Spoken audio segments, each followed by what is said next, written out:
అనేక డైవర్స్ కేసుల్లో భర్తలు తమ భార్యల నుంచి విడాకులు కోరటం సహజమే.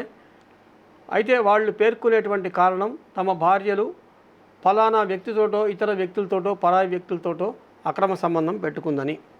మరి ఈ కారణంగా వాళ్ళు కోర్టుకు వస్తే కోర్టు వాళ్ళ మ్యారేజ్ని డిజాల్వ్ చేస్తుందా, డైవోర్స్ గ్రాంట్ చేస్తుందా, ఈ భర్తలు ఫైల్ చేసినటువంటి మ్యారేజ్ పిటిషన్స్ని అని చూస్తే ఆ పిటిషన్లో గనక ఈ భార్య ఎవరితోటో అక్రమ సంబంధం పెట్టుకుందో ఆ వ్యక్తి పేరు గనక రాయకపోతే, ఆ వ్యక్తిని ప్రతివాదిగా గనక పిటిషన్లో చేర్చకపోతే పిటిషన్ డిస్మిస్ చేయాల్సిందే. ఒకవేళ డైవోర్స్ గ్రాంట్ చేస్తే పొరపాటున ఏదైనా ఫ్యామిలీ కోర్టు ఆ తీర్పు చల్లదు, ఆ తీర్పుని తిరగరాస్తుంది హైకోర్టు. అది ఇప్పటి ఉన్నటువంటి చట్టం. కాబట్టి పిటిషన్లు ఫైల్ చేసుకునే వాళ్ళు ఒకవేళ గనక అక్రమ సంబంధం కారణంగా డైవోర్స్ కావాలనుకునేవాళ్ళు ఖచ్చితంగా వాళ్ళు ఏ పరాయి వ్యక్తితో సంబంధం పెట్టుకుందో ఆ పరాయి వ్యక్తి పేరు, అతని అడ్రస్సు ఖచ్చితంగా పిటిషన్లు రాయాలి. అతనికి కూడా నోటీసులు పోవాలి. అతను కూడా ఈ కేసులో వచ్చి చెప్పుకునేటువంటి అవకాశాన్ని కలిగించాలి ఈ భర్త. లేనట్లయితే అది కుదరదు. అయితే ఈ పరాయి వ్యక్తి యొక్క పేరు తెలియటం అనేది చాలా కష్టం.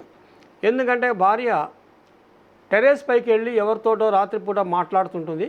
భార్య మీద అనుమానం కలుగుతుంది. మొబైల్ నంబర్ ఉంటుంది. మొబైల్ నంబర్ ఉన్నంత మాత్రాన ఆ వ్యక్తితోటి ఈమె పరాయి సంబంధం పెట్టుకున్నట్లు కాదు. మరి అలాంటి వ్యక్తుల పేర్లు ఎలా తెలుసుకోవాలి, ఎలా ఇంప్లీట్ చేయాలి అంటే వీళ్ళు ఏం చేయాలంటే భర్తలు ఆ పిటిషన్ ఒకవేళ అక్రమ సంబంధం కారణంగా డైవర్స్ కావాలనుకుంటే కనుక వాళ్ళు ఒక ముందుగా కోర్టుని అభ్యర్థించాలి ఒక పిటిషన్ ద్వారా.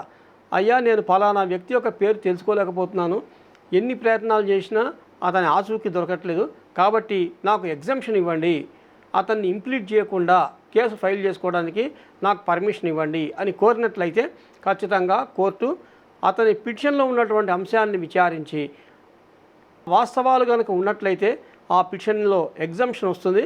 అప్పుడు ప్రతివాదిగా చేర్చకుండా ఈ అడల్టరర్ని ఈ కేసు ఫైల్ చేయొచ్చు హస్బెండ్ డైవర్స్కి. లేకపోయినట్లయితే ఆ పిటిషన్ తిరస్కరిస్తుంది కోర్టు. అయితే ఏ ఏ కేసుల్లో ఎక్స్క్యూజ్ ఇవ్వాలి, ఏ కేసుల్లో ఎక్స్క్యూజ్ ఇవ్వకూడదు అనేది కేసుకి అనేక భేదాలు ఉంటాయి. కాబట్టి వాటి పరంగా పూర్వపరాలు ఆలోచించే ఈ కోర్టులు పర్మిషన్స్ ఇవ్వాల్సి ఉంటుంది. కానీ మెకానికల్గా అతను పిటిషన్ పెట్టుకోగానే పర్మిషన్ ఇవ్వటమో లేదా పిటిషన్ పెట్టుకున్నా క్యాజువల్గా డిస్మిస్ చేయటమో జరగడానికి వీల్లేదు. ఈ అడల్టరీ విషయంలో కనుక ఎవరైతే డైవర్స్ తీసుకోదలుచుకున్నారో వాళ్ళు గమనించాల్సింది మోస్ట్ ఇంపార్టెంట్ విషయం ఇంప్లీడ్ చేయటం, అడల్టరర్ని ఇంప్లీడ్ చేయటం. ఇంప్లీడ్ చేయకపోతే మాత్రం చాలా రిస్కే వీళ్ళకి ఫ్యూచర్లో.